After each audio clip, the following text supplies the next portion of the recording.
In 2015, I met a woman in Oregon who claimed to have had a relationship of sorts with a Bigfoot. This is what she told me. Her name was Shasta, like the mountain. She said she grew up on the mountain, or rather just near it.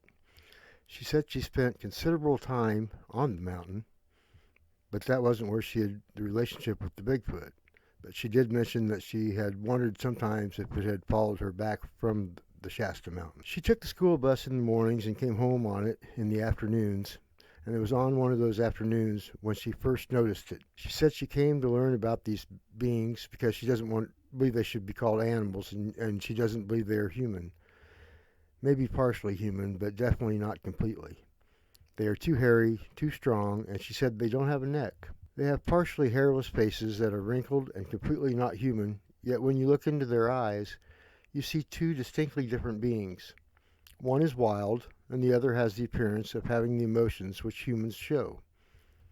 It is a combination unlike anything she could think of to give as an example, with the exception of a German Shepherd. She said it was a little like looking into the face of the dog from the movie Canine, which as memory serves was about a German Shepherd. She noted that she got that look since, and most times it was either completely or partially hidden behind the trees. Still, over such a long extended period of time, she did get glimpses which allowed her to put together what she believed its face to look like. It had almost no nose, a strong jaw, a hairline that was much akin to that of a male human. It had sideburns which blossomed into more hair rather than stopping the way the human hair does when it reaches the neck. The shape of the head was not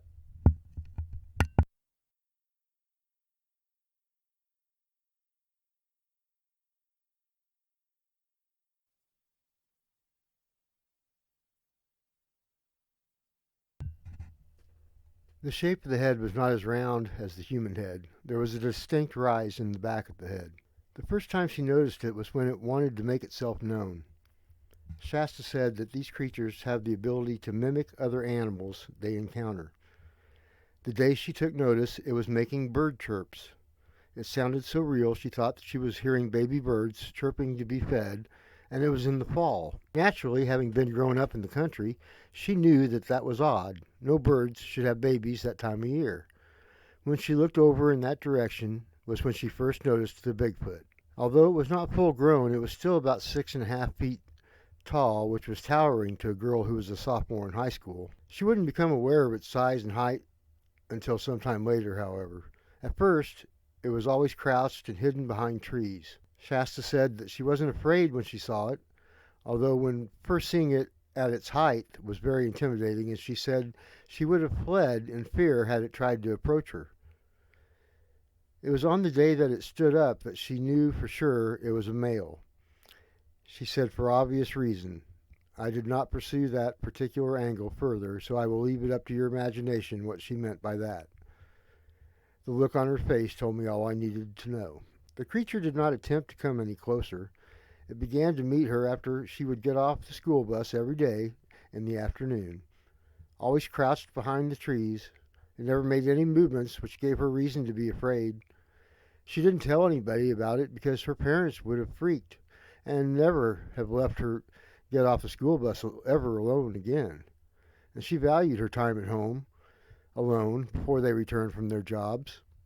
Had she mentioned being stalked by a creature every day after getting off the bus, it would have resulted in her mother quitting her part-time job. It might have even meant her dad staying home and hunting the creature. There was no reason for things to come to that extent. It never gave her reason to fear it. This went on through the year and into the next year when she became a junior. A friend had begun picking her up for school, and often he would bring her home. Only on days when the boy had after-school activities did Shasta take the bus home. Surprisingly, the Bigfoot was always there when she would choose to ride the bus home. Shasta began to notice something odd when she would choose to take the bus home after school.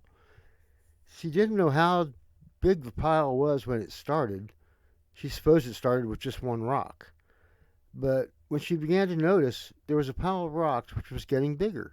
And when she would ride the bus home, she would have to walk past them and notice the pile of rocks was getting taller, and it wasn't a natural pile of rocks. Every rock in the pile was similar. in size, color, and in shape. They were about the size of her hand. Shasta came to believe that the Bigfoot was leaving them there every day, whether she was there to get off the bus or not. She thought that it was bringing her those rocks as a gift. Perhaps it was bringing them since it first saw her, and it took her there that year or more to recognize the effort. The times when she did ride the bus home, she was always met with various sounds of the forest. Several bird calls were made, and this sound that she described as being a gurgling noise that was quite pleasant. She also made mention that she believed the creature was able to produce some sort of means which conveyed that there was no reason to fear. The reason she came to that conclusion was a two-time occurrence. The first time was when she was made aware of the actual size of the creature, which, by the way, she has said that it has grown about 1.5 feet since she first encountered it. Shasta said she wondered if the creature didn't realize its size would be intimidating, because it always was squatted down when she would spot it, except for one time when something happened to cause it to jump out from behind the tree that it had been crouching behind. That day was when she was able to determine it was about 6.5 feet tall. Anyways, she said that the act of jumping out like it did naturally scared her. She said that when it had jumped up, it had its attention towards something that was in the brush out there with it. Perhaps it was another animal of some kind, maybe a bear, a boar. Something had caused it to jump. Maybe another Bigfoot. She didn't know. But when the creature had realized it had scared her, she immediately was overcome with a feeling of calm, like she was safe. It was on that day she first saw its size. There was wonder if the creature didn't have some way of sending a calming signal to her. On a side note, I have heard that they can make people feel very uneasy, sometimes even sick. Perhaps they have an ability to make others feel either that way, or scared or safe, either way. She began to take a rock home with her every time she went past the pile. This seemed to please the creature, which she said she was able to tell because of the way it gurgled. She mentioned this gurgling was akin to purring, and that it had a similar effect as when cats do it. She made her feel at ease, no rush to be anywhere, and she said she felt the happiness that it felt when it gurgled. The only time the creature was not around was right after a snow. She had no idea why this was, because there was plenty of days when it was colder out, but no snow, that the creature would be there. Something about the fresh snow kept it away. As I write this, I can think of a reason why it avoided the fresh snowfall. A fresh snow meant that there would be footprints. Even a Bigfoot's not capable of avoiding leaving footprints, unless you're from the camp that thinks they're interdimensional. Her senior year was the second time she saw it standing fully erect. By that time, she said it was easily 8 foot tall. She said once again, frightened by its size, and once again she immediately felt that calming effect come over her. The second time she saw it standing, she thought it had let her see it purposely. Perhaps it had some idea that it would be the last year she would ever be riding the bus home from school. Toward the end of the school year, her senior year, even though she had offers for rides, she sometimes chose to ride the bus home, just so she could see her friend, knowing it was an era coming to an end. She said she even thought he knew. An interesting side note she mentioned was that the creature never had a foul odor like they are often said to have surrounding them. As the one writing this, I have come across several mentions of the creatures not having that foul odor. Of course, there are many more which claim that they stink something awful, which gives credibility to the idea that they do bathe. There are great advantages to covering your scent. I once had a dog that was very much a great hunter, and when we would bathe her, she would ultimately come home either stinking of skunk, or other times, if she couldn't find a skunk to spray her, she would roll around in something dead, making the skunk odor much preferred. When we discovered she was trying to mask that odor of Avon calling, a perfume seller for you youngsters, we stopped bathing her in sweet-smelling shampoo, and she in turn stopped coming home stinking. It was a hard-earned win-win. The point being that it is quite possible the Sasquatch have that terrible odor because they are masking their own scent, which might not be picked up by human noses, but animals have much better ability to pick up scents in the air. Such a stinky odor as the sour smell of the swamp would be a clever way of covering one's scent with another which is much stronger. That would make hunting prey such as deer much easier task than otherwise. Deer are well known for being spooked easily. A wrong scent would surely send them running. It's a theory born of common sense. Shasta stayed for summer, but when fall rolled around, she went off to college. And when kids get into college, they have so much going on, it's not hard to understand why she simply forgot about her big, hairy friend. She let slip past the entire fall and winter until Christmas vacation came. At Christmas, she looked for signs of her big friend when she would drive by their spot, but there were no signs he was around. It was the end of their relationship. She never again saw the big creature. The pile of rocks it left her still stands there by that spot where the bus would let her out, and she would have to walk the football field's distance to her driveway. On a side note to that, Shasta said she passed a pile of rocks much like the one she had seen when she was friends with the Bigfoot. This was in another part of the state.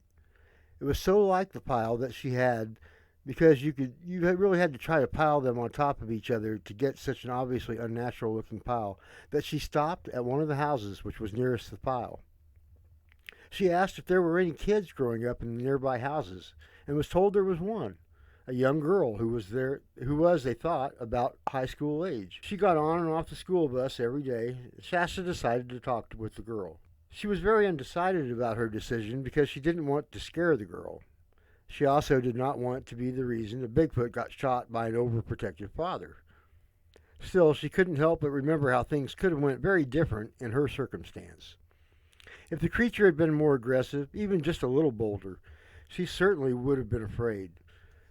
After having the time come and go, however, she realized that if the creature had ever desired to hurt her, that it would have been much less hesitant about worrying about not frightening her. She wanted to tell the young girl not to be afraid. If she was hearing odd animal calls, or bird calls, or a gurgling, purring type sound, that it was likely her secret admirer. She hung around under the suspicious eye of the neighbor that she had talked with originally. Shasta chose not to share her knowledge of the rock pile with the neighbor. She thought that the young girl could do it if she chose. The girl's name was Holland. She was actually aware of something watching her when she got off the bus. Because her house was in a spot not deemed the best place for the bus to stop, it would stop about a football field's distance away, which she had to traverse to get home. It was along that walk where the rock pile stood. Holland was completely unaware of the significance of the rock pile, but she was, as mentioned, aware there was something watching her. She said she was glad to have talked with Shasta, even if she was admittedly a little more frightened than before. She said she had heard the animal and the bird calls, but never associated them with that feeling of being watched. She even had heard the gurgling sound. She said she liked the term purring.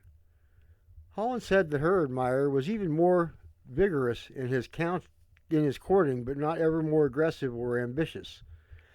It was just that she also got a serenade at night when she was going to sleep. She said he only sang until she fell asleep, and she knew that because she had faked it one night to see what was happening after she fell asleep. It turned out that the creature stopped its gurgling, purring sounds shortly after she would have fell asleep. Holland had thought it was her guardian angel that was making those noises. She said it all fell together once Shasta was there to point out all the details which she had been missing. I tried to get Shasta to turn me on to the girl named Holland, but she's chosen to keep her identity to herself. I did get Shasta to promise me if she heard any more about it that she would let me know, so stay tuned. Thanks for visiting. Please subscribe and all the other neat stuff that YouTube requires in order to be given the chance to be noticed. It is appreciated. Thank you and Godspeed to all.